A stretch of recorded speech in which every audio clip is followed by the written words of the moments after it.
Donc, on va passer maintenant à la partie discussion.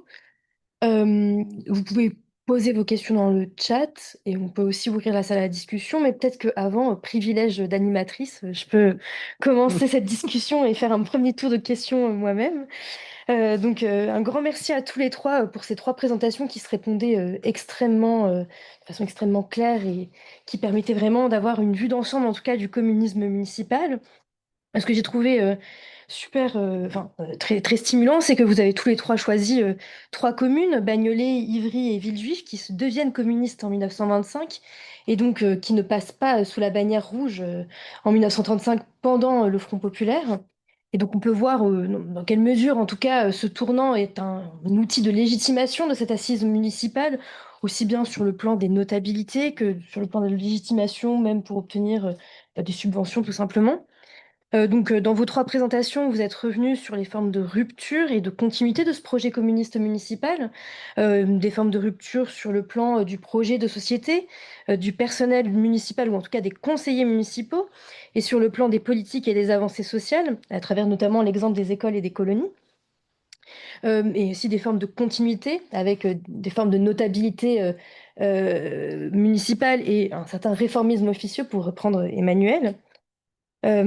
Alors mes questions, bon, elles sont un peu en vrac, mais elles sont en trois grands volets. Donc, un premier volet qui concerne la question du personnel municipal.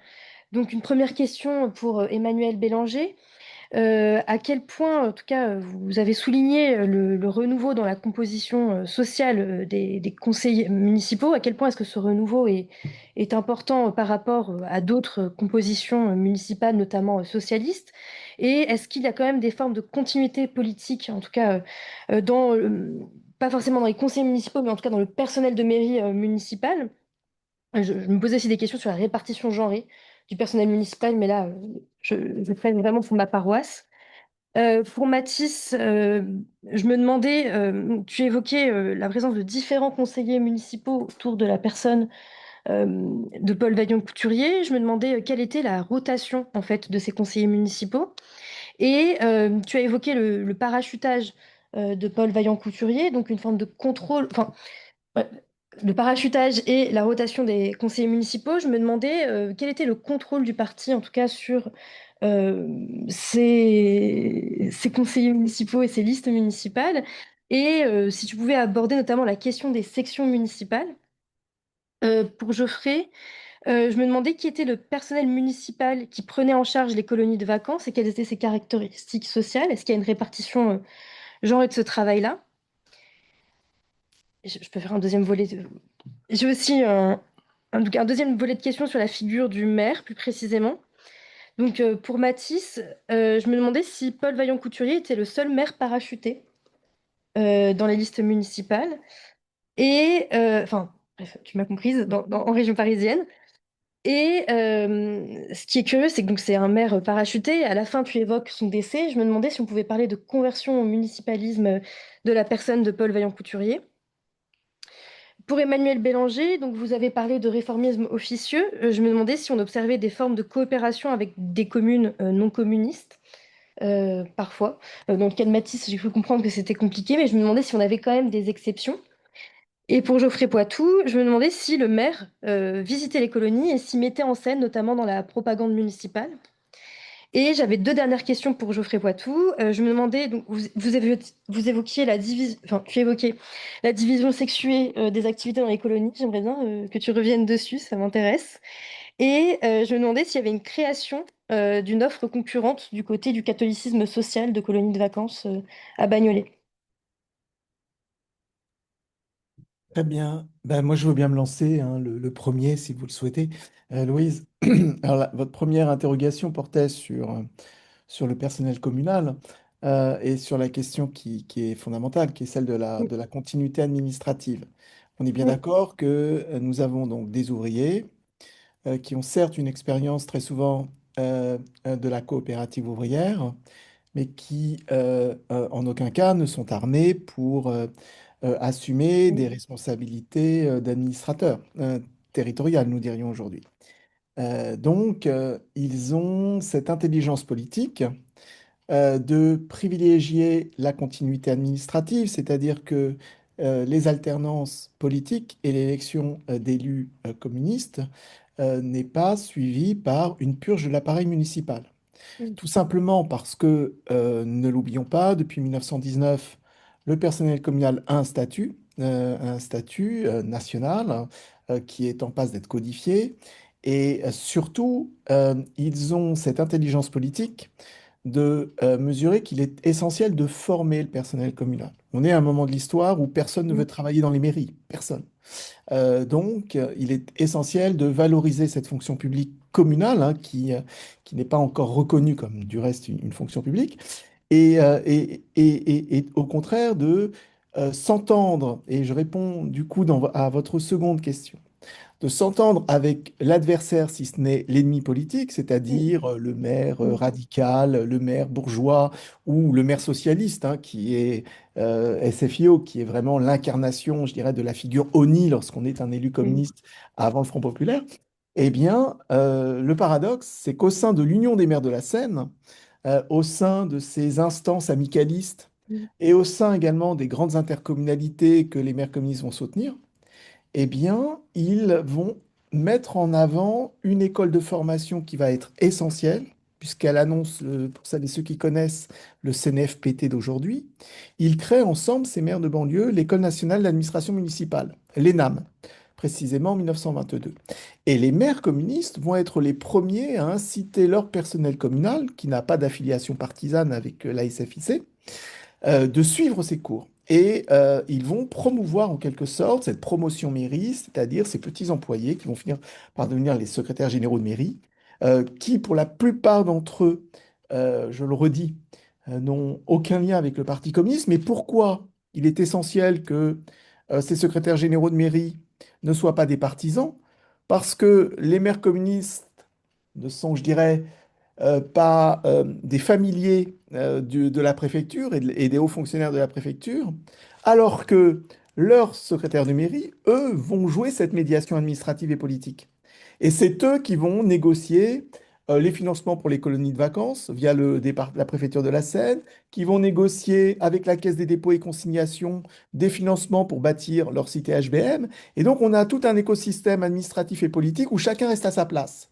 Mais ce personnel communal, encore une fois, va jouer un rôle extrêmement important. Et les premières femmes qui vont devenir secrétaires de mairie, ce sont, parce que vous me posiez aussi la question du genre, Mm. eh bien, ce sont dans les mairies communistes qu'elles vont atteindre en quelque sorte cette position administrative essentielle qui est celle de secrétaire de mairie. Je voudrais aussi ajouter quelque chose par rapport au personnel communal. Très tôt, les maires communistes vont mesurer la lourde charge, et le mot est peut-être faible, de devenir un patron. Et très tôt, c'est-à-dire dès les années 20, hein, des conflictualités vont apparaître entre la CGTU, donc qui est la CGT communiste, et les élus communistes. Les tensions vont apparaître très très tôt. Et le paradoxe, en tout cas on le voit avec les grands services urbains, les grandes intercommunalités que vont co-présider les maires communistes, avec les autres maires du Grand Paris, eh bien ils vont refuser la mise en régie.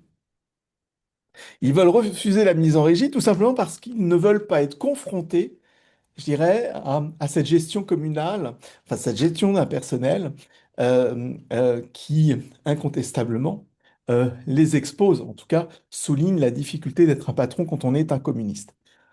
Voilà ce que je pouvais vous dire. Merci beaucoup. Alors, je prends la suite. Alors, il y a plein de questions. On commence. Oui, alors peut-être plus sur la sélection, la question de la promotion, sélection, déclassement des conseils Mm. Mm. municipaux dans les années 30. Déjà, à Villejuif, quand même, ce qu'on peut relever, c'est un fort renouvellement du personnel, enfin, du personnel électif municipal, personnel politique à chaque élection municipale, hein, il n'y a que 4 conseillers municipaux qui vont faire 3 mandats, donc 25, 35, dont un, Eugène Blaise, qui va être contraint à la démission après, c'est même pas 6 mois après son élection en 35, donc on pourrait dire 3 élus seulement, et en tout une dizaine. qui entre 1929 et 1935. Donc à chaque élection, plus de la moitié du conseil municipal est renouvelé. Ce qui est très important et ce qui ne correspond pas forcément aux pratiques contemporaines, hein, des conseils municipaux qui durent, voilà, sauf en cas de renouvellement de maire. Euh, Ça, c'est une question importante. Alors, retracer la question de la sélection, c'est un peu compliqué parce que c'est pas des archives nationales et ça se joue plutôt, de ce que je comprends, hein, au niveau du rayon, voire du sous-rayon. Et évidemment, c'est source de beaucoup moins d'archives. Ce qu'on peut retracer notamment, c'est les cas de démission. Pourquoi? Parce que pour démissionner, il faut s'adresser au préfet de police, donc ça génère des archives. Et alors, pour le cas de démission, on a par exemple Louis Sureau qui démissionne en 1931. Louis Sureau, ce qui est intéressant, c'est un cultivateur.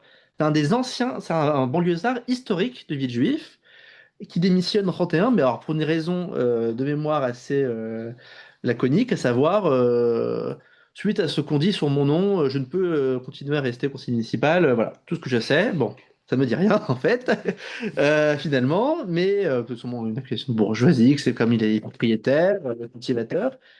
Alors, il reste de la commune, évidemment. On a des échanges encore avec lui, parce forcément, il est propriétaire terrien, donc la mairie doit aussi échanger avec lui dans les correspondances. Mais au-delà de ça, voilà.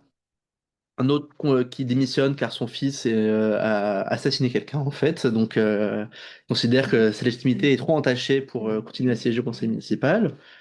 Et puis, évidemment aussi, alors on a évoqué le cas de Marguerite Chapon en 25, contrainte à la démission en 27, ou 26, pardon.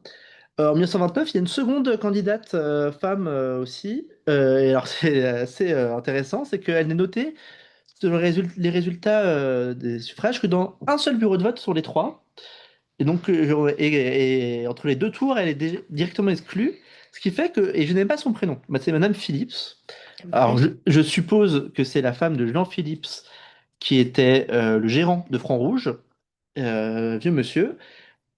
C'est aussi, mais évidemment, quand même, un des principaux effets visibles quand même de l'implantation de Paul Vaillant-Couturier à Mhm. Villejuif, c'est quand même dans le recrutement militant, hein. C'est aussi à Villejuif qu'on va recruter des gérants pour les journaux. Donc j'ai parlé de Jean Philippe. On pourrait parler aussi de Louis Coutan.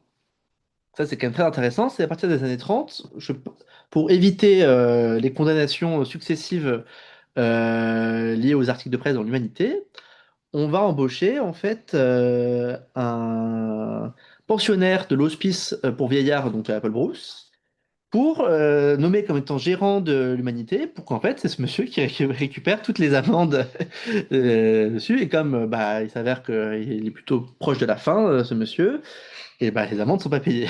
Donc c'est quand même une seule problématique, mais on voit que là-dessus, et même dans les témoignages, Louis Dolly, par exemple, et c'est peut-être ça que j'ai pas été très clair là-dessus, je pense à la fin, mais Louis Dolly, dans la géographie et dans les Mhm. hommages rendus à Paul Vaillant-Couturier, bien longtemps après, en fait, la mort de Vaillant-Couturier, même en 79, l'hommage auquel je pense,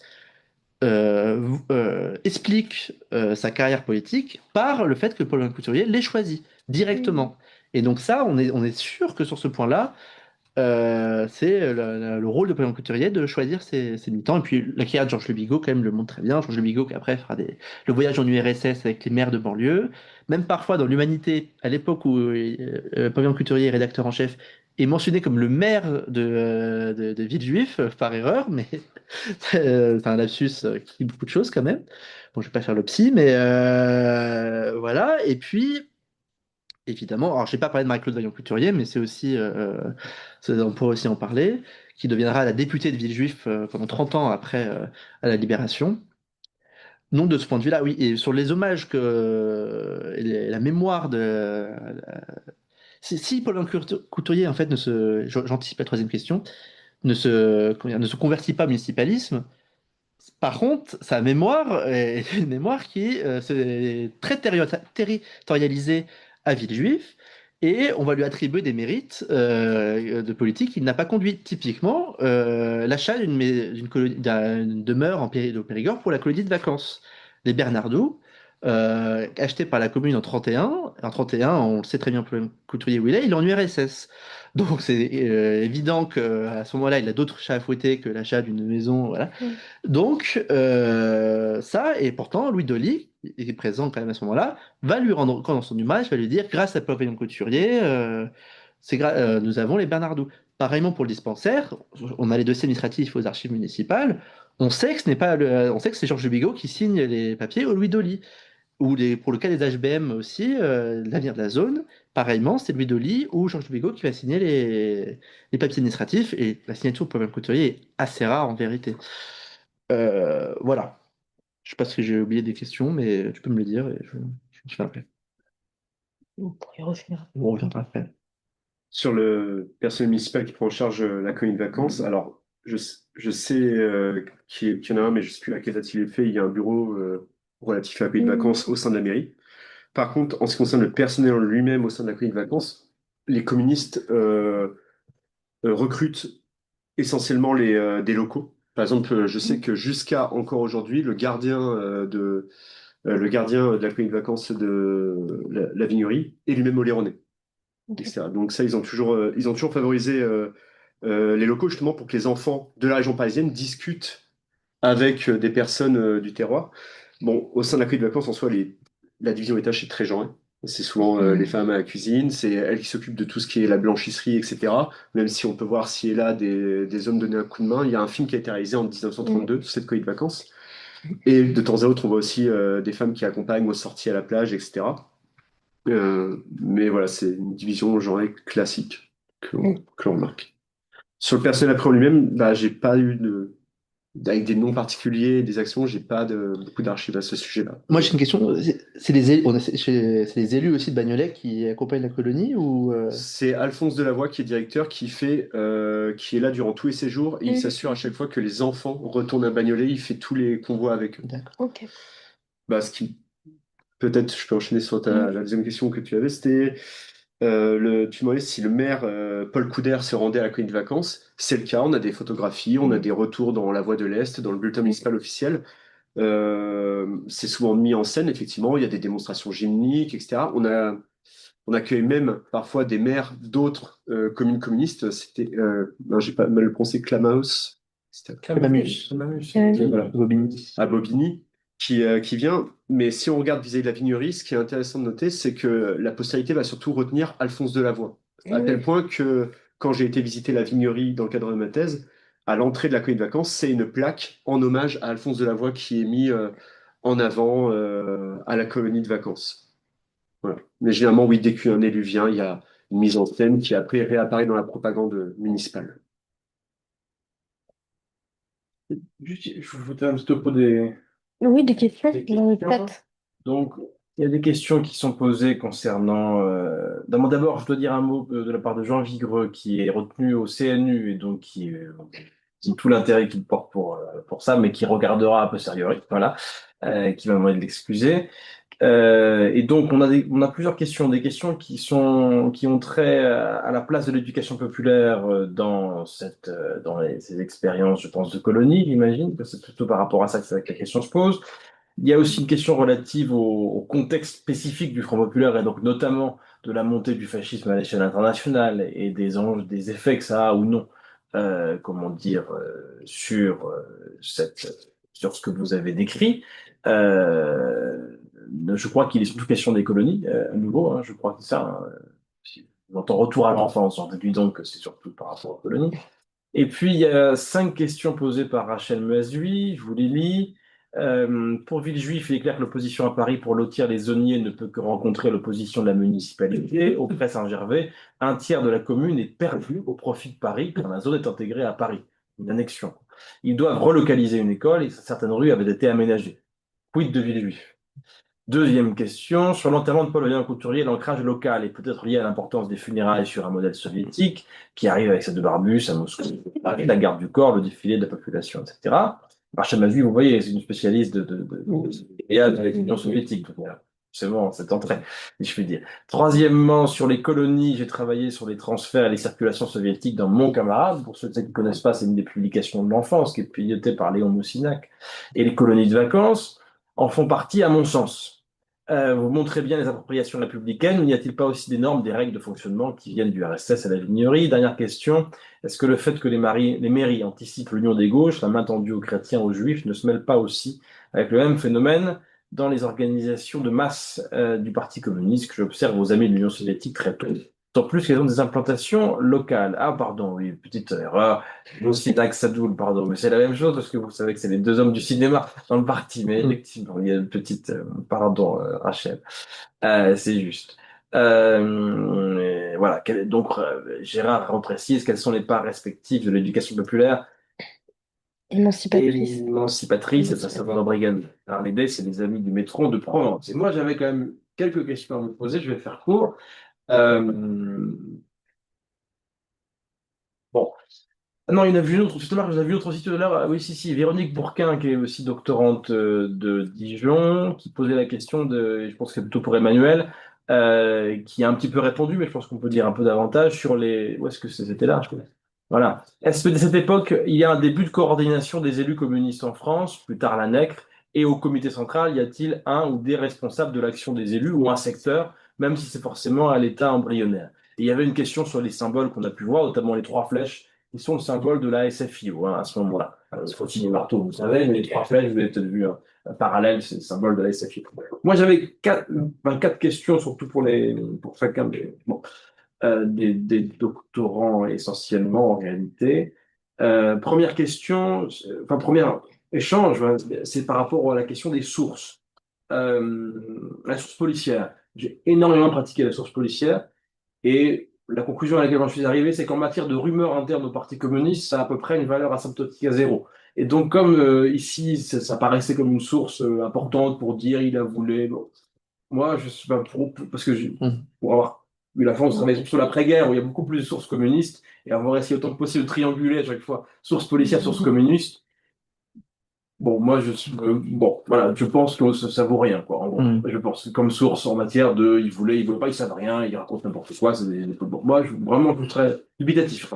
Deuxième question, c'était la question des signatures et de la place de l'implication de Vaillant Couturier dans la gestion de la municipalité. J'en ai aucune idée. Et moi, j'ai trouvé les exposés par ailleurs tout à fait stimulants, riches, brillants. Enfin, moi, je suis très content de ça. Bravo d'abord à vous tous et vos questions. Bon, le téléphone existe, et le télégramme aussi. Et donc, si je puis dire, il n'a pas signé. Et alors, si je puis dire, dans quelle mesure est-ce que ces éléments-là nous apportent des espèces de preuves définitives, si je puis dire, d'une absence d'implication du maire, parce qu'on a... Bon, parce que ça laisse pas de trace. Le télégramme peut en laisser, mais pas forcément, si je puis dire. Donc, bon, voilà, un interrogatif, mais c'est parce que c'est difficile, on manque de sources. Mais donc, c'est peut-être sur la vigueur des conclusions, peut-être. Bon. Euh, Troisième question que je me posais, c'était sur la question, l'hypothèse de la normalisation, finalement, qui est un peu mise en avant. Et je me demandais s'il y avait une gestion des cadres. Est-ce que c'est une normalisation? C'est-à-dire, en gros, Vaillant Couturier s'implique peu comme maire, mais comme la plupart des maires, si j'ai bien compris, moi je ne suis pas du tout spécialiste de ça, la plupart des maires des autres formations politiques, si j'ai bien compris. Donc ce serait une forme de normalisation. Ou est-ce qu'on est face à une gestion des cadres communistes qui aurait pour avantage de ne pas contraster excessivement avec d'autres pratiques édilitaires? De dire, en clair, pourquoi Vaillant Couturier ne s'implique pas? C'est peut-être pas parce qu'il est maire, c'est peut-être parce qu'il a un nombre de casquettes absolument écrasantes, si je peux dire. Et donc, de fait, il lui reste assez peu de temps pour ces fonctions-là. Et peut-être qu'il n'y consacre pas davantage parce que ça rejoint ce que font d'autres maires par ailleurs, si je puis dire. Mais du coup, ce ne serait pas une normalisation en quelque sorte. Ce serait des logiques propres à la gestion des cadres communistes et des répartitions des rôles qui auraient l'avantage de coller, si je puis dire, à quelque chose. Peut-être, j'en sais rien, moi je suis absolument pas spécialiste de ces questions. Donc c'est une discussion. Et dernier aspect, sur la question des politiques locales culturelles. Bon, évidemment, j'ai regardé sur Pandore tout de suite et j'ai vu rien du tout, hein, mais j'ai vu qu'au 7e congrès national, mais tu as dû voir ça il y a déjà des années, moi je n'y connais rien du tout, que donc au 7e congrès national, il est dit que en mars 32, Villejuif est montré un peu comme exemple dans la liste de ceux qui font des choses en matière politique culturelle notamment par rapport aux chômeurs. Euh, donc il semble qu'il y ait quelque chose, peut-être, en matière de politique culturelle quand même. Et du coup, interrogation plus globale, parce qu'en fait, dans la belle illusion, Horry, en gros, développe pas mal de tout ce qui est fait par les communistes à ce moment-là.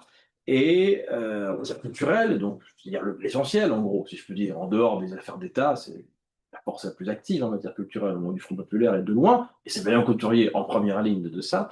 Et évidemment, il y a plusieurs manières d'interpréter les choses. Soit on dit qu'ils font beaucoup hors de l'État parce qu'ils ne sont pas dans l'État, soit on dit ils font beaucoup hors de l'État parce qu'ils considèrent peut-être qu'il y a besoin d'une implication populaire plus immédiate et directe à travers un réseau associatif, etc. Et auquel cas la question se poserait, c'est-à-dire est-ce que le fait qu'il y ait 1000 adhérents revendiqués à Ciné-Liberté. Source. Non, Oui, non, mais D'accord, j'ai bien compris, mais on fait avec les sources qu'on a. Et donc, ce qui vaut pas moins que les sources policières, si je puis dire. Donc, est-ce qu'on peut penser que comment dire, que la politique, est-ce qu'il faut mesurer l'implication culturelle à Villejuif à l'aune des politiques municipales, ou est-ce qu'il faudrait réfléchir en fait à un déploiement communiste en matière culturelle qui devrait se penser à Villejuif comme ailleurs finalement, c'est-à-dire aussi à travers la vitalité qu'on essaie d'insuffler dans des structures qui ne sont pas ni d'État ni municipales, mais des structures comme toute la pléiade de ce qui se développe autour de la Maison de la Culture, etc., et les structures associatives. En réalité, c'était ça un peu la question. Et les 4 questions pour Geoffrey, c'était toujours en lien plus ou moins avec la Maison de la Culture, il y a la Fédération de l'enfance qui est animée par Marie-Loï Holbeck, et donc ma question c'est est-ce qu'on voit des traces de ça ou est-ce qu'il y a des liens, si je peux dire, entre ces structures qui sont créées, typiquement la Fédération de l'enfance et l'animation de ces colonies? La question que Louis a déjà posée, qui est la question de l'ampleur et des modalités d'une concurrence, pour essayer de voir, comment dire, penser ce modèle en relation avec ce qui se fait ailleurs ou dans le même endroit par d'autres. Troisième question, c'est celle des modèles mis en œuvre, modèles pour penser ces choses-là. Est-ce qu'on voit une sorte de lien avec des théories antérieures, des pratiques antérieures dans une forme un petit peu continuiste par rapport à ce qui se passait avant? Ou est-ce que, au contraire, on voit une influence plus grande de figures qui sont importantes dans l'univers communiste ou communisant? On pense évidemment à Henri Vallon ou alors à des modèles soviétiques ou d'autres ailleurs, Makarenko, que sais-je, je ne sais pas. Est-ce qu'il y a des traces de ça? J'avais une question, mais Louise a posé aussi sur les encadrants, leur formation, leur profil. Est-ce que c'est des formations professionnelles, des formations militantes? Est-ce que c'est un mix entre les deux, etc. Et puis c'est déjà beaucoup. Donc voilà. Est-ce qu'on a eu d'autres questions entre-temps? Oui, parce que j'ai posé tellement de questions que d'autres sont arrivées. Fanny Bunion nous dit: Merci pour vos présentations. J'ai une question concernant les liens entre les municipalités communistes via les colonies de vacances. Saint-Pierre-des-Corps et Villejuif en organisent à Douarnenez dans les années 1920-1930. Y a-t-il des liens d'interconnaissance entre membres des conseils municipaux pour expliquer le choix des communes d'installation, des liens à une autre échelle, un réseau des colonies communistes avec un référentiel commun, une préfiguration des Francas, les Francs et Franches camarades? Et Rachel Mazui, je pense, Guillaume, par rapport à la question de la licence de Paul Vaillant-Couturier, il faudrait demander à Annie Burger, naturellement, qui a beaucoup travaillé sur Paul Vaillant-Couturier, a commencé pendant ses séjours avec des documents. Elle saurait peut-être. Bon, alors il y a énormément de questions. Je sais pas pourquoi j'ai commencé, ou si je peux commenter d'ailleurs, mais je me permets. Pas où commencer. Alors non, je vais reprendre sur les sources policières, parce que oui, et sur Ali Burger, parce que en fait, alors j'ai pris la source policière pour illustrer, mais c'est vrai que c'est quelque chose qu'on lit beaucoup. Alors je l'ai lu chez Ali Burger, évidemment. Je l'ai lu dans les mémoires, dans les récits géographiques qui se fait sur Paul Couturier. Et j'ai déduit aussi parce que dans le bulletin de campagne publié 3 semaines avant l'élection, il n'est fait à aucune mention locale, hein, il n'est fait mention à aucun moment de l'arrivée de Paul Couturier. Ce qui m'a un peu surpris quand même, parce que je me dis finalement, et bon, c'est vrai que cette élection en douce, alors, on voit qu'il n'a pas plus de voix que les autres, voire un peu moins que le maire sortant, pour une figure de stature. C'est quand même très intriguant. Après, évidemment, oui, les sources policières, de ce point évidemment, j'ai vu des sources. Parfois, il y a marqué: Ah, il est très malade, puis 2 jours après, ah non, pas du tout, en fait. C'est pas vrai du tout. Là où c'est plus fiable, quand même, c'est sur la liste des personnes qui viennent le voir en prison. Voilà, par contre, je pense qu'ils se sont pas trompés. De toute façon, c'est les noms coordonnent parfaitement. Donc, voilà. Euh, oui, alors sur la leçon de PVC, évidemment, il y a le téléphone et le télégramme. Je sais bien. L'idée, quand même, je n'ai pas montré, mais j'aurais dû. Alors bon, évidemment, il y a quand même la présence au conseil municipal qui quand même montre une présence physique. C'est la question qui m'intéresse. J'aimerais bien, mais je ne sais pas si je vais y arriver, constituer un agenda presque une semaine. Comme en sciences politiques, c'est quelque chose d'assez classique en fait de faire l'agenda d'un élu, dans les travaux de Guillaume Marel et Laurent Caudemer. Là-dessus, oui, il y a quand même une question de la présence physique pour le couturier, est-ce qu'il est là, etc.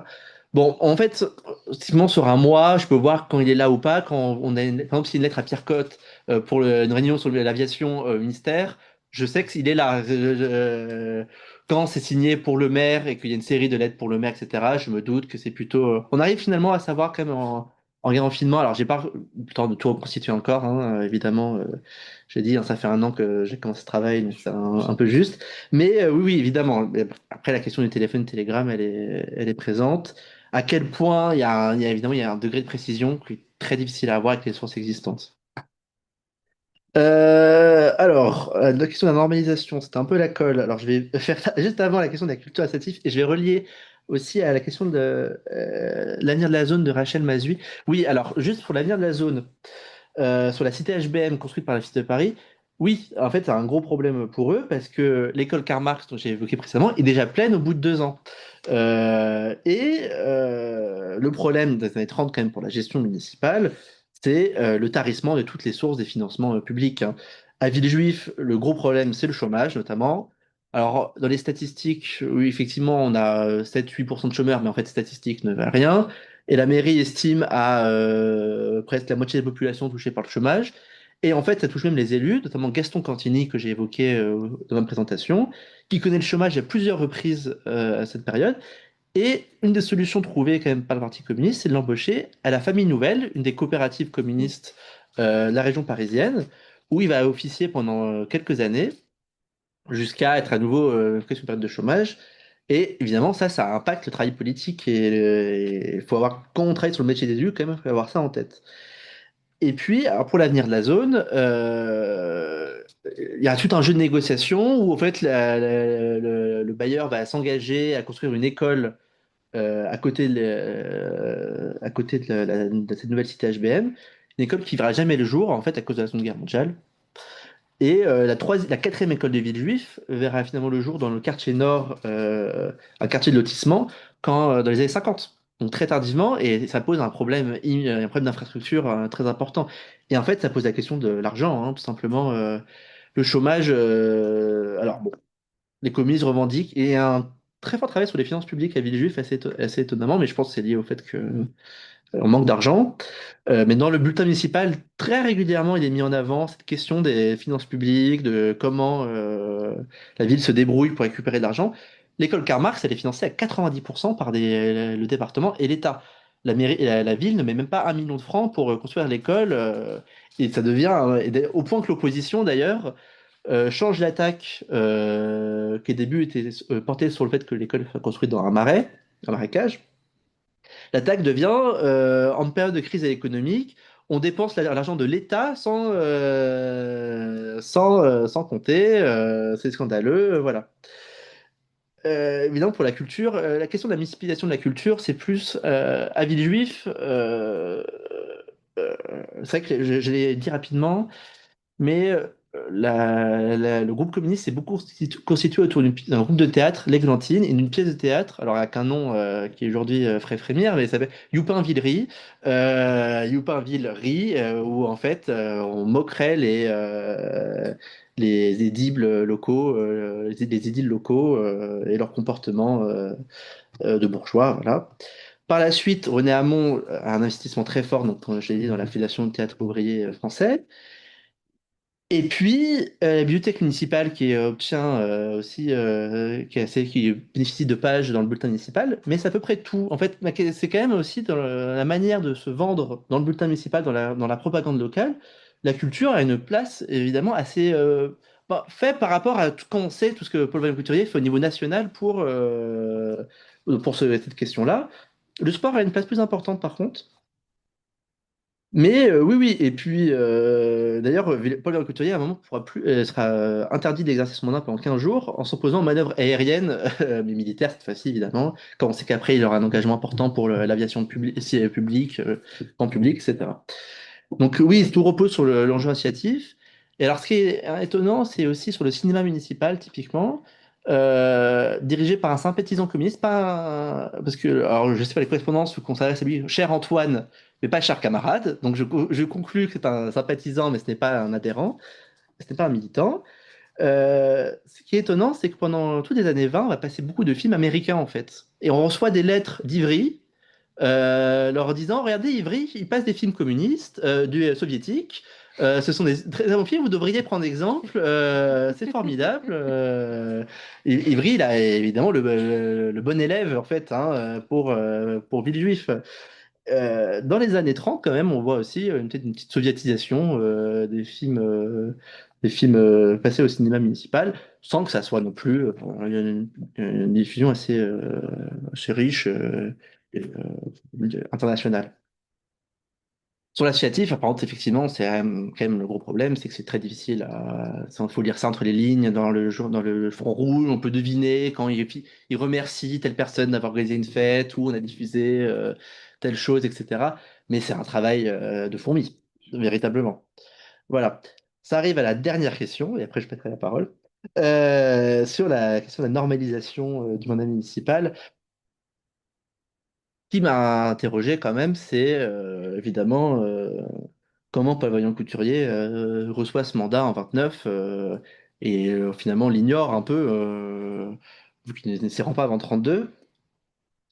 Le Front populaire, quand même, je pense que s'il y a bien un changement de Front populaire, c'est, je l'ai évoqué un peu, mais c'est vraiment la manière dont on a rendu hommage à Paul Valéry Couturier, le maire de Villejuif, où il y a une forme de réécriture totale alors, totale, non, j'exagère, mais en tout cas, une exagération, je pense, un peu de sa présence à Villejuif et de son rôle dans les politiques publiques, au détriment, quand même, je pense, c'est important de le souligner, des militants locaux, dont notamment Georges Le Vigo, qui est la figure oubliée, euh, mais qui va être victime de ce passage un peu flou en 40 sur le retour à la légalité, et qui va être exclu après la guerre des commémorations officielles du Parti communiste, qui va pas être considéré comme une victime du Parti communiste, et qui va être plus ou moins rattaché au groupe des maires collaborateurs, Capron, Vassar, Clamamus, Pigné, voilà, des maires maudits, si je peux dire, du Parti communiste.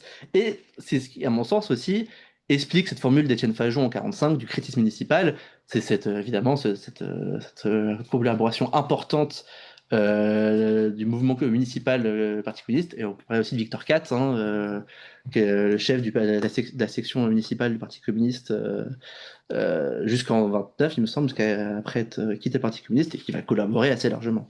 Puis, je n'évoque pas Doriot, évidemment, mais on pourrait aller encore plus loin. Donc le Front populaire, sur ce point, sur la gestion des cadres, c'est quand même, oui, bah voilà, une forme, je pense quand même de normalisation pour le Parti communiste de ces maires, sans que ça soit non plus une conversion municipaliste. Faut pas aller jusqu'à là, et clairement pas.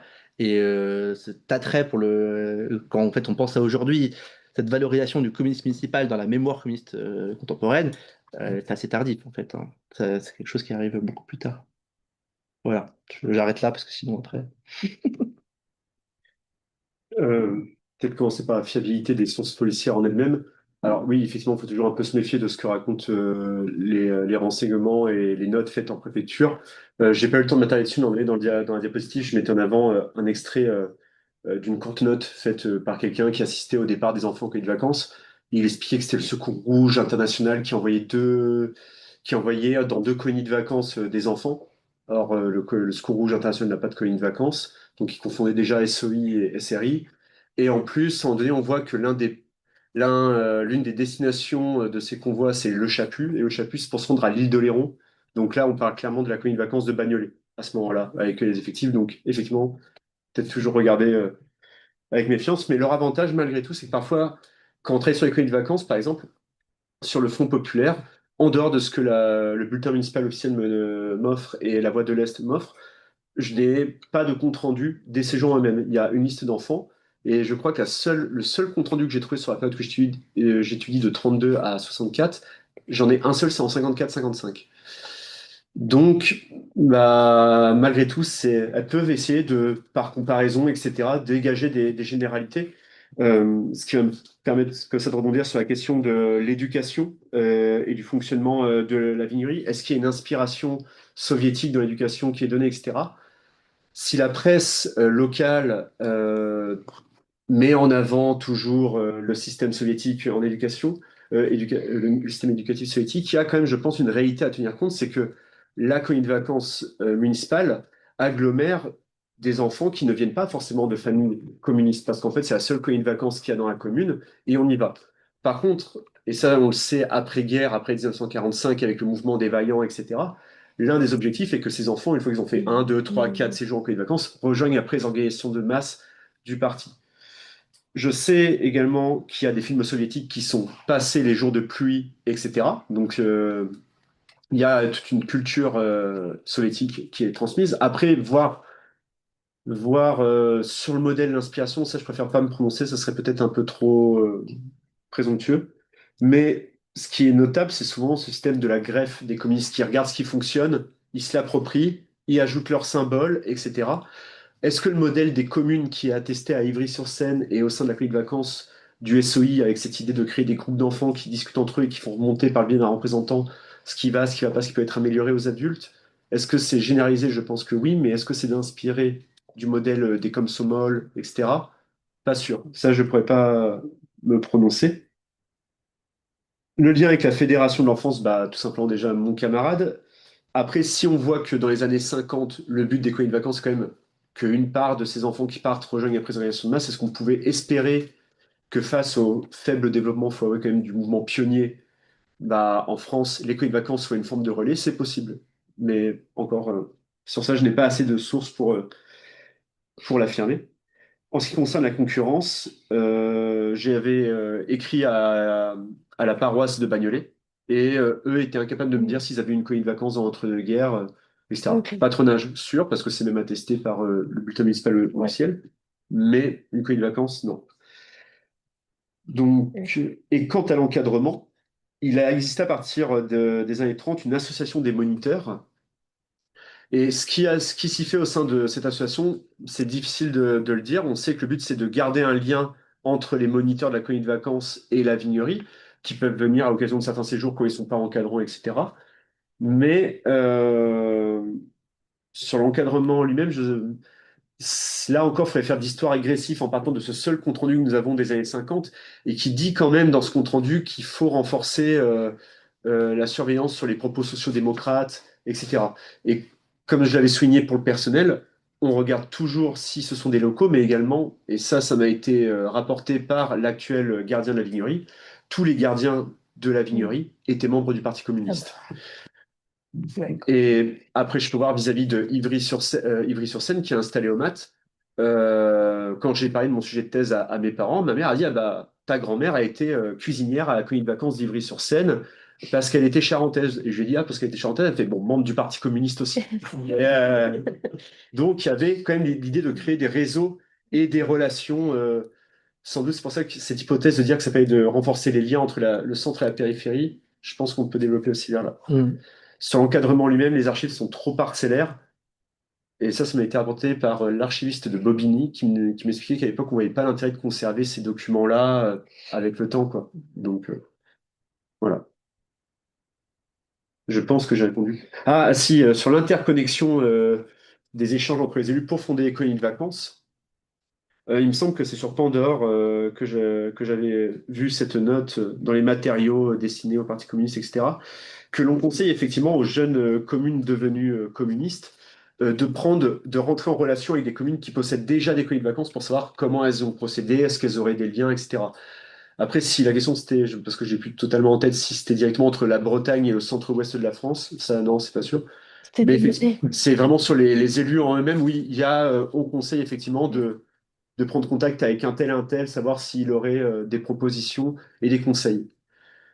Et aussi, après, ce qui est à noter, c'est que autant du Front populaire, il y a aussi des modes qui se transforment. J'ai montré l'exemple du camping, mais aussi ce qui devient, et ça on l'a vu par le cinéma communiste, c'est l'appropriation des châteaux. C'est Albert Mourlan Mourlan, oui, qui fait plusieurs films sur les colonies de vacances de Gennevilliers, etc., et qui montre que bah, sous le Front populaire, il y a cette idée d'exproprier le bourgeois, le noble de son château, donc on achète des châteaux pour les enfants. Et on commence à dire aussi que les corps de ferme, c'est un peu coûteux en fait en termes de rénovation. Donc, est-ce qu'il vaudrait mieux pas construire des bâtiments modernes, etc., directement?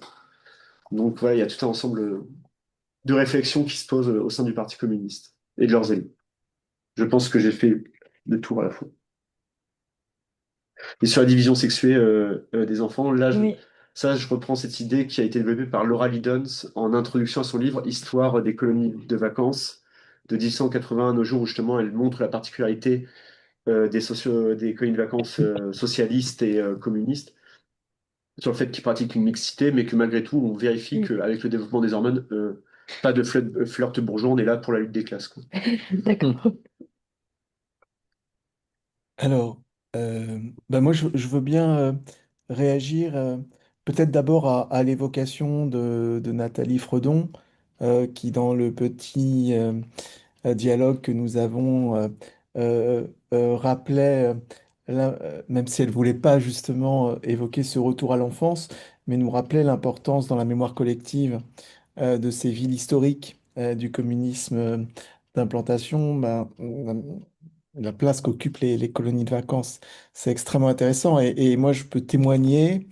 Nous avions fait il y a, je crois, 6 ans avec Ciné Archives à Ivry une séance qui était intitulée Les colonies de vacances ivriennes et on avait réuni 1000 personnes et c'était extrêmement intéressant de voir à quel point finalement ces colonies collectives, justement, elles avaient cristallisé une mémoire partagée. Et c'était voilà, c'était très très intéressant. Donc j'ai hâte de lire évidemment la thèse sur les colonies qui, si j'ai bien compris, est en phase d'écriture peut-être. Enfin ça, je ne sais pas. En tout cas, oui, c'est confirmé. Alors, en tout cas, je peux peut-être préciser aussi que les maires communistes s'organisent en union des municipalités ouvrières et paysannes, donc communistes, hein, très tôt, enfin très tôt, dès la fin des années 20.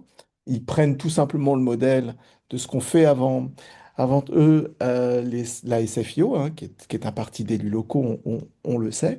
Et surtout, ils partagent leurs expériences à travers un organe, une revue spécialisée, l'information municipale, qui est un guide d'action municipale en quelque sorte, qui aide ces élus dans la lourde charge qu'est la leur, c'est-à-dire trouver en particulier des financements et pour leur politique locale et obtenir aussi le visa de la préfecture. Il ne faut jamais l'oublier. Parce que les maires communistes, ils ont cette difficulté, c'est qu'ils doivent composer avec le secrétaire de rayon ou le secrétaire bientôt de section et des cellules, qui, dans plusieurs des villes communistes, participent, alors que bien évidemment c'est un organe qui n'est pas reconnu, à ce que l'on appelle le bureau municipal, et qui cherche en quelque sorte à veiller à ce que cette action municipale communiste,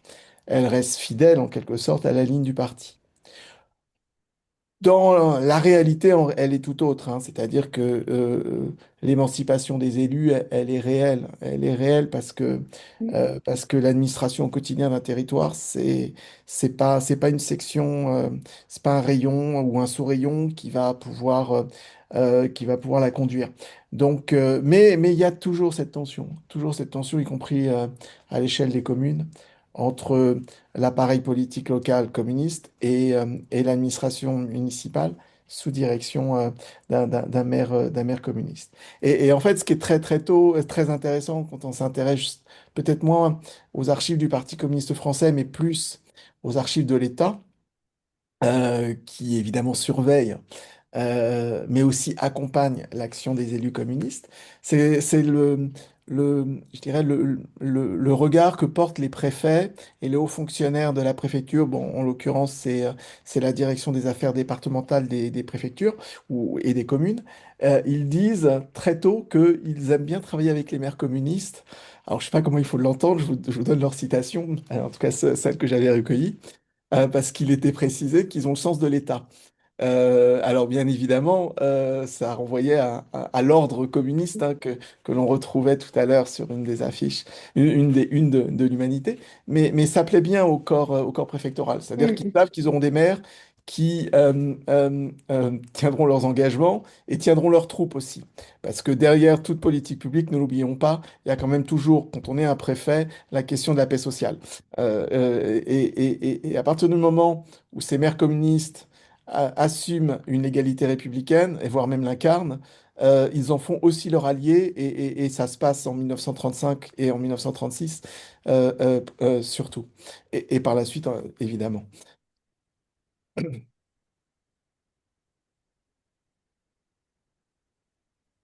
Merci beaucoup. Est-ce que vous avez des... Ah, tu veux Ah, intervenir? pas du tout, je vais laisser ouvert. Est-ce que vous avez des questions dans la salle? Je crois que Rachel Mazui avait aussi une Ah, question supplémentaire. Elle disait, chouette. sur les films soviétiques, ce sont des séances privées gérées par des associations ou de l'exploitation commerciale. Ce qui, en dehors de la plage populaire, m'étonnerait, visa de commercialisation rarement donné, surtout à la fin des années 20, au début des années 30. Alors bon, je suis pas du tout spécialiste, hein, mais non, non, mais alors, là où j'avais vu ça, en fait, c'était dans les de produits artistiques, en fait, dans les dossiers consacrés aux organisations des fêtes, où on a conservé aux archives municipales les projections de films passés durant les fêtes organisées par la mairie. Donc je pense que c'est de ce point de vue-là, c'est plutôt la municipalité qui organise les diffusions. Mais alors, j'ai fait ces archives il y a longtemps et j'ai plus trop de tête le détail. Surtout que c'est un peu un sujet que j'ai écarté finalement avec le temps. Mais voilà, oui, donc je vais pas rentrer trop dans le détail parce que je pense que je vais dire une bêtise après. Alors, sur la question de la résistance et des colonies de vacances, dans la question qu'il y avait précédemment, parce que c'est vrai que ça, j'y ai pas répondu. Pour la question des défilés un peu paramilitaires des colonies de vacances, ça, c'est quelque chose d'assez commun, je dirais, à toutes les colonies de vacances qui ont une couleur politique. Euh, Peut-être qu'à Bagnolet, je ne pourrais pas le prouver, mais par exemple, le Secours ouvrier international qui est à la Couarde-sur-Mer, on a quand même pas mal de rapports de police qui démontrent des altercations entre des enfants du Secours ouvrier international qui insultent de fascistes des villégiateurs ou des enfants qui sortent de la messe, etc. Donc, et ça, j'avais pas répondu sur la question de l'embrigadement vis-à-vis de l'éducation populaire. Moi, la question de l'embrigadement dans les années 30, ça pose quand même un peu question parce que et alors, éducation populaire, je sais que c'est un peu bizarre parce que la visée, quand même, qui rejoint les organisations de masse, quand même, pour le parti. Donc, éducation populaire, c'est plutôt une portée civique plutôt que de parti. Mais la question de l'embrigadement, on est dans les années 30. Ça, je pense que c'est un peu pensé avec une vision du 21e siècle des réalités des années 30 où la chose politique se perçoit différemment dans l'espace public et social, quoi. Je pense que c'est plutôt quelque chose de commun et d'admis, quoi.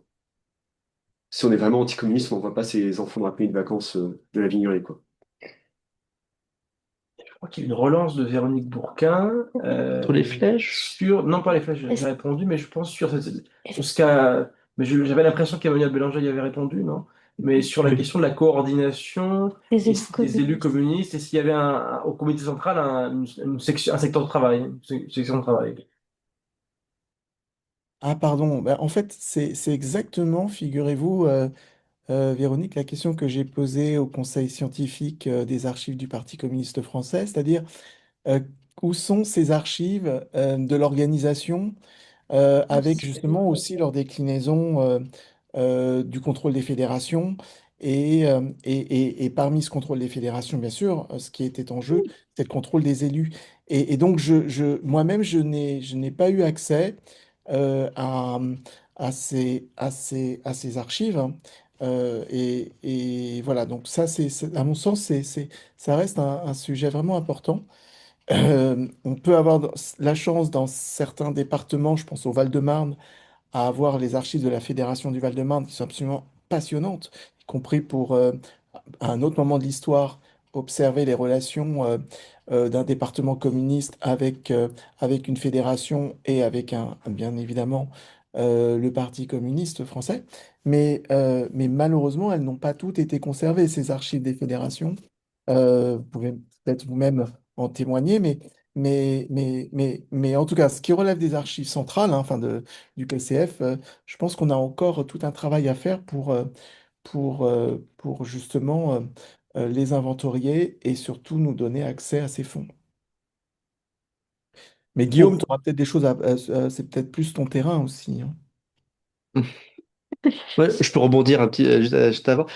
Quand même, le moyen de savoir que ce qui peut jouer comme la coordination entre élus, etc., c'est la correspondance des maires, hein. Et à ce moment-là, j'avais montré tout à l'heure, je crois, la lettre du maire d'Arcueil, qui est communiste, Marcus Idobre. Mais en fait, il y a des correspondances aussi avec des maires non communistes, hein, notamment le département de la Seine. Ça, faut le souligner quand même. Enfin bon, ça, c'est le terrain d'Emmanuel Bélanger. Mais ou des questions très techniques. Et c'est intéressant d'ailleurs en 35-36 j'ai l'impression, mais il faudrait peut-être systématiser ça, qu'il y a un élan, une augmentation du nombre de lettres de nouveaux maires communistes en fait qui demandent des conseils à Villejuif pour des questions très techniques d'administration. Ça peut être le ramassage des déchets, les colonies, etc. Enfin, plein de sujets. Alors pour Douarnenez, ben, je repense aussi à la question de Fanny Bugnon. Malheureusement, à Villejuif, c'est en 25. Or, les lettres sont conservées qu'à partir de 27. Donc, je ne peux pas savoir pourquoi Douarnenez. Mais par contre, il y a beaucoup de lettres, effectivement, entre Saint-Pierre-des-Corps, ville communiste, et Villejuif. Ça, c'est fréquent. D'ailleurs, oui, c'est peut-être aussi des lettres, je ne l'ai pas dit, mais avec des municipalités aussi de toute la France, hein. C'est pas rare. Alors, j'imagine, je demanderais bien à Emmanuel Bélanger si je pense qu'il y a plus de lettres à Ivry. Mais à Villejuif, il y en a, quoi. Donc, il y en a plusieurs par mois. Voire, oui, je pense, voilà. Oui. Bien dire un mot, parce que Emmanuel m'a renvoyé la patate chaude, je vais la renvoyer à mon tour, en fait, en disant simplement que deux choses. Il y a une difficulté, et c'était aussi c'est aussi ce qui fait la richesse, vraiment, moi je trouve vraiment, ouais, vraiment forte des exposés qu'on a entendus, c'est qu'il y a une vraie difficulté sur sur l'avant-libération en termes d'archives, parce que les partis communistes ayant été contraints à la clandestinité en 1939, ça a eu des conséquences tout à fait massives en matière d'archives, en destruction d'archives. Donc, évidemment, on ne vit pas dans le même monde. Moi qui travaille sur l'après-guerre, on a plein d'archives. Donc, après, je peux faire au malin, je peux vous embêter. Mais évidemment, vous faites avec ce que vous avez, c'est forcément beaucoup moins. Cependant, j'ai bien envie de passer la balle à Serge Velikov que j'ai vu en ligne, parce que, parce que peut-être qu'il aura des éléments sur ça. En tout cas, parce que je risque de dire des bêtises, mais en tout cas, dans la correspondance qu'il y a entre chaque section nationale et l'internationale communiste, il y a sans doute, il y a peut-être, enfin je ne sais rien, c'est vous les spécialistes, moi, je n'en suis pas de cette période-là, mais il y a peut-être des éléments sur la question que pose Véronique, c'est-à-dire sur peut-être des éléments qui diraient des choses sur une organisation d'une section, par exemple là en allant rapidement sur Pandore, mais voilà, c'est très Une section important. municipale. Je vois qu'il y a une section centrale municipale qui, Oui. fait donc, qui semble indiquer que dans l'organigramme du parti que je devrais connaître à toute période, mais que je ne connais pas pour la période de l'entre-deux-guerres dans le détail, il semble qu'il y ait effectivement une structure, peut-être que même que vous l'avez déjà écrit dessus et que je devrais vous avoir lu me le rappeler, mais je me souviens plus. Voilà. Mais peut-être qu'Emmanuel directement, ou peut-être que Serge voilà, aurait des éléments sur ça. Euh, bon, sinon, voilà, je laisse Louise piloter. Euh, je peux... Question sur Saint-Denis. On a une question pour la section municipale, très brièvement. Je crois que, enfin, dans mon souvenir, parce que moi je travaille pas sur le communisme municipal, en tout cas c'est un chantier dans ma thèse, mais c'est périphérique à mes questions, mais il me semble qu'elle est créée en 1925 pour essayer d'encadrer l'activité des municipalités communistes. Et, mais il y a, je crois, deux cartons sur Pandore là-dessus. Et en fait, c'est des correspondances pour constituer notamment les listes municipales. Enfin, bon, moi, sur mon sujet sur les femmes, typiquement, il y a des choses du type des militants qui envoient des lettres et qui disent oui, ce serait bien de mettre des femmes sur les listes municipales, mais pas qu'en tant que bouche-trou en 1929. Enfin, c'est plutôt des questions autour de cet encadrement-là, mais j'ai l'impression qu'il y a un manque d'archives et que c'est beaucoup plus considérable, consistant en termes de volume. Bon, pour revenir dans mon rôle d'animatrice, dans le chat, on a une question d'Étienne Augry sur la municipalité de Saint-Denis. Est-ce que, il s'agit d'un modèle pour les municipalités qu'on a évoquées aujourd'hui, donc Bagnolet, Ivry et Villejuif? Samy. Saint-Denis, c'est compliqué. Bah, Dorio, c'est. Non, Dorio, ça. Puis Saint-Denis, c'est une histoire qui est millénaire, hein, donc c'est aussi, de ce point de vue-là, encore plus complexe. Bah, faudrait demander à Jean-Paul Brunet, j'ai envie de dire. Il y a son immense ouvrage sur Saint-Denis. Bah, en tout cas, la question Doriot est l'une des figures les plus en vue du Parti communiste avant 34. À Villejuif, pour parler de ce que je connais, il a invité plusieurs reprises pour parler. Voilà. Bon, évidemment, à partir de février 34, bon, ça se complexifie. Et Saint-Denis devient aussi un contre-modèle, à certains points de vue, sur tout ce qu'il ne faut pas faire, sur l'adhésion au maire, etc. Voilà. Bon, après, je suis pas du tout expert de Saint-Denis, que je n'ai pas travaillé pour, parce que ça a déjà été fait. Mais voilà, tout ce que je peux dire. Et juste pour rebondir quand même sur la section municipale et sur Pandore, en fait, euh, ouais, la section municipale, les archives avec Pandore, j'ai un souvenir quand même, je sais pas, Ouais, c'est c'est très général, des notions très vagues. Finalement, il faut faire des choses, enfin, comme surtout, c'est un peu du discours sans être, sans moi, prendre beaucoup de choses sur la gestion concrète ouais. qui m'intéresse plus de la municipalité et sur par exemple la nomination des conseillers municipaux. Donc, la question sur ce point, il n'y a pas d'archives. Comme mes connaissances, exemple Pandore. Et sur par contre, ce qu'on peut faire aussi sur Pandore, c'est les indexations des villes. Et sur Villejuif, de mémoire, il y en a une douzaine. Et donc Ouais. 3 ou 4 qui portent sur les obsèques de Paul Vaillant-Couturier, donc en fait 7-8. Et les élus de Villejuif ne sont pas indexés, donc en plus je n'apprends pas grand-chose. Et sur les obsèques de Paul Vaillant-Couturier, on apprend juste 3 lignes pour dire il faudrait prendre en charge sa femme et son enfant d'ailleurs. Ou prendre en charge, enfin organiser la tenue de la cérémonie à la mairie de Villejuif. Voilà. Effectivement, c'est pas renversant dans mon cas, quoi. Sur Saint-Denis, moi, j'avais pas grand-chose Mm. à dire. Je la croise pas en tant que modèle. Toi, c'est surtout C'est Ivry-sur-Seine, en c'est fait, Ivry. Maritime qui est implanté et qui sert de modèle. Donc, Mm. je pourrais pas répondre à ça.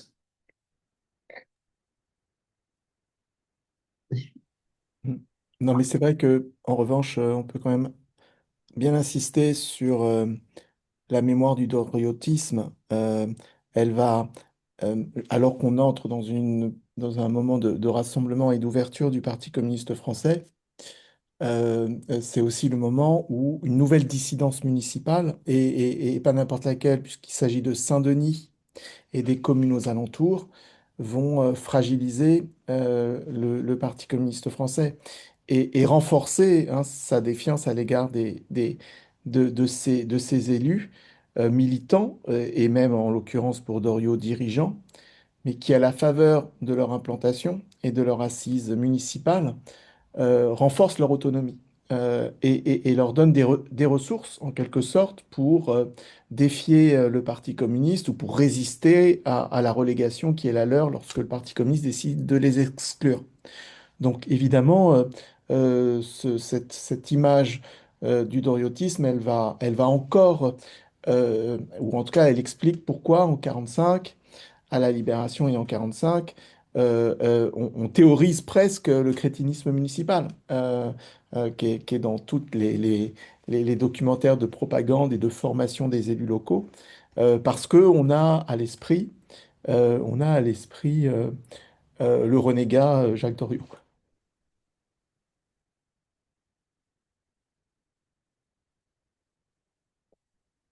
Ouais. On a une remarque, merci beaucoup. On a une remarque dans le chat de Rachel Mazui, c'est que les 2 tiers des fonds du RJ Gaspi sont à Dijon. Donc en fait, c'est les fonds moscovites qui ont été rapatriés en France et numérisés. Donc les sources institutionnelles communistes pour l'entre-deux-guerres, à grands traits. Et en fait, il y a 10 000, non, 100 000 dossiers, désolé, là, c'est mes yeux qui me font défaut, 100 000 dossiers numérisés, mais qu'il en reste encore 10 000 à numériser et qui sont consultables à Dijon. Voilà, petit point archi. Un peu simple. Oui. Mm. Petit voyage en préparation. Bah oui. Non, Mais mais- oui, effectivement. Enfin, quand on clique sur les onglets, ils sont pas tous numérisés. Enfin, C'est vrai. c'est bon à savoir. Est-ce qu'on a d'autres questions? D'autres. Je sais pas, j'aurais voulu peut-être poser une question, Oui. je pense que ça peut pas tellement sens, mais est-ce qu'il y avait déjà à l'époque ce qu'on appelle maintenant les sections du Parti communiste, c'est une section d'une ville, et les rapports qu'elle avait avec les mairies, parce qu'actuellement, il va y avoir des rapports, il y en avait déjà, mais est-ce qu'on sait des choses sur les sections du Parti communiste en rapport avec une municipalité communiste? Alors, la réorganisation locale du Parti communiste, c'est tout un chantier entre Mhm. 25 et... Mhm. Ouais, les sections, parce que pendant la période, pendant la période de la tactication de classe, il y a quand même l'idée, et la bolchevisation en fait, Oui. et l'idée d'insister sur les cellules d'entreprise. Donc les cellules locales sont assez dévalorisées. On va faire des rayons avec l'idée de relier les territoires ruraux et territoires industriels, ce qui est beaucoup de fois remodelé, ce qui est parfois un peu dur à suivre. Les sections de mémoire, c'est 35. Les sections municipales centrées autour de la commune, c'est 35, je Ouais. crois. Et c'est à partir de ce moment-là où on va retrouver la structure qu'on connaît encore après aujourd'hui du Parti communiste, avec la section, les cellules, alors d'entreprise et de rue ou section locale, qui est la structure qu'on connaît encore aujourd'hui, même si évidemment il y a beaucoup moins de cellules aujourd'hui il y en avait à l'époque. Voilà. Et alors sur le rapport de la section et de la mairie, c'est un sujet qui, même encore aujourd'hui, est très, très vaste, hein. C'est des rapports ambivalents, parfois conflictuels, parfois d'alliance. Bah, Emmanuel Bélanger en a un peu parlé, mais par exemple sur le fil juif, c'est intéressant parce que le dirigeant de la section Régnier, pendant longtemps, est très critiqué par André Marty, qui lui est dans le 13e arrondissement. Voilà. Qui l'accuse, mais alors je sais pas à quel point c'est vrai, parce que ça m'a beaucoup surpris, d'avoir préparé des caches d'armes localement pour faire la révolution, visiblement. Régnier qui va ensuite être beaucoup moins, qui va être un peu un déclassement militant dans les années qui suivent. En fait, la personne qui est montée en échange, c'est Jules Déco, il me semble, qui va devenir député après la guerre. Voilà, mais alors, oui, effectivement, parfois le chef de la section siège au bureau municipal, pour lequel moi, je n'ai pas d'archives, et c'est un peu l'instance informelle qui prépare le conseil municipal. Le conseil municipal, c'est un peu la forme aboutie du bureau municipal. Mais comme a dit Emmanuel Bélanger, les maires ont une vraie autonomie, et c'est parfois un peu difficile, en l'absence d'archives, enfin, si on retrouve des traces, mais c'est vraiment des traces, il n'y a pas d'archives concrètes des relations entre la section et la mairie, dans l'entre-deux-guerres en tout cas. Par la suite, c'est différent. Même aux archives de Seine-Saint-Denis, parce que je sais que le parti a déposé une Oui. partie des archives. Oui, je te disais sur la Oui, oui, clandestinité, Voilà. Ouais, l'entre-deux-guerres, Ça y est, Mais encore aujourd'hui, c'est une question qui est centrale, hein, dans les dernières mairies Mm. communistes qui restent. Les relations entre la section, le syndicat aussi, on pourrait mettre, et la mairie, c'est des questions qui structurent en fait l'histoire du communisme municipal. Oui, parce que j'ai vu dans certaines sections, on peut ne pas être d'accord, même avec tout ce qui se fait dans une mairie communiste. C'est pas parce que c'est une mairie communiste que toute la section va être d'accord avec tout ce qui se fait, quoi. Ah non, non, et puis il y a plein de cas de désaccords qui amènent à des candidatures dissidentes, à des vrais conflits. La vie locale, c'est ça, c'est quand même aussi. C'est un système, c'est pas un système bicéphale, mais voilà. Et il y a un peu cette idée-là quand même. Euh, alors, Emmanuel Bélanger doit nous quitter, mais nous le remercions. Enfin, merci beaucoup pour votre intervention et puis pour toutes vos réponses aux questions. Enfin, c'était vraiment super de vous avoir pour faire un cadrage sur cette période et sur le communisme municipal. Enfin, je pense que ça nous a vraiment beaucoup apporté, surtout en début de séance. Ça a permis, en tout cas, de poser des bases solides. Le directeur de thèse importe toujours beaucoup. Oui, merci beaucoup. Et Merci. puis je pense qu'on va aussi s'arrêter là de manière générale. On a une main levée, mais je pense que c'était Véronique Bourquin qui avait une question à laquelle nous avons déjà répondu. Donc nous allons nous arrêter ici et nous vous donnons rendez-vous pour la prochaine séance des ateliers du communisme le 20 mars, qui sera une journée d'études organisée avec l'IHS-CGT. Donc voilà. Merci beaucoup à toutes et tous pour vos questions et puis pour votre écoute. Très bonne journée. Merci beaucoup. Et merci à nos intervenants Oh, mais merci pour d'avoir vos invité. interventions très riches. Et oui, d'accord pour Marty. J'ai eu remarque.